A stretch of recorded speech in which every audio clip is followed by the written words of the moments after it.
વાગરાના સંવેદનશીલ વિસ્તારોમાં પોલીસે ફ્લેગ માર્ચ યોજી અસામાજિક તત્વોને સીધા રહેવાના સંદેશ આપવા સાથે પ્રજાને સુરક્ષાનો અહેસાસ કરાવ્યો।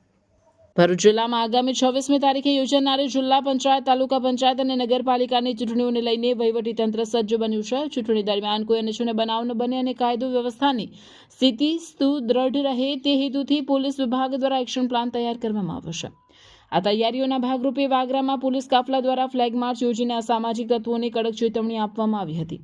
ડીવાયએસપી અનિલ સિસોદિયાના સીધા માર્ગદર્શન હેઠળ વાગરાના વિવિધ સંવેદનશીલ વિસ્તારો અને મુખ્ય માર્ગો પર પોલીસના જવાનોએ કૂચ કરી આ કામગીરીમાં પોલીસ ઇન્સ્પેક્ટર SN ગોહિલ સહિત વાગરા પોલીસનો સ્ટાફ, હોમગાર્ડ તથા જીઆરડીના જવાનો મોટી સંખ્યામાં જોડાયા હતા। ફ્લેગ માર્ચનો મુખ્ય ઉદ્દેશ્ય સામાન્ય નાગરિકોમાં સુરક્ષાની ભાવના જગાડવાનો અને લોકશાહીના આ પર્વમાં તેઓ કોઈપણ ડર વગર મતદાન કરી શકે તેવો માહોલ ઊભો કરવાનો હતો। ફ્લેગ માર્ચ દરમિયાન પોલીસ અધિકારીઓ સ્થાનિક રહીશો સાથે સંવાદ પણ સાધ્યો હતો।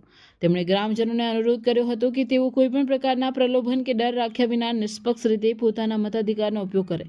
વધુમાં સોશિયલ મીડિયા કે અન્ય માધ્યમો દ્વારા ફેલાતી ખોટી અફવાઓ પર ધ્યાન ન આપવા અને જો કોઈ શંકાસ્પદ હિલચાલ જણાય તો તુરંત પોલીસનો સંપર્ક કરવા તાકીદ કરી હતી। પોલીસ તંત્રએ સ્પષ્ટ સંકેત આપ્યા છે કે ચૂંટણી પ્રક્રિયામાં ખલેલ પહોંચાડનારા તત્વો સામે ઝીરો ટોલરન્સની નીતિ અપનાવવામાં આવશે। હાલમાં સમગ્ર તાલુકામાં સઘન પેટ્રોલિંગ તેજ કરી દેવામાં આવ્યું છે અને સંવેદનશીલ બૂથો ઉપર વિશેષ નજર રાખવામાં આવી રહી છે। પોલીસની આ સક્રિયતાને પગલે સ્થાનિકોમાં પણ વહીવટીતંત્ર પ્રત્યે વિશ્વાસ વધ્યો છે।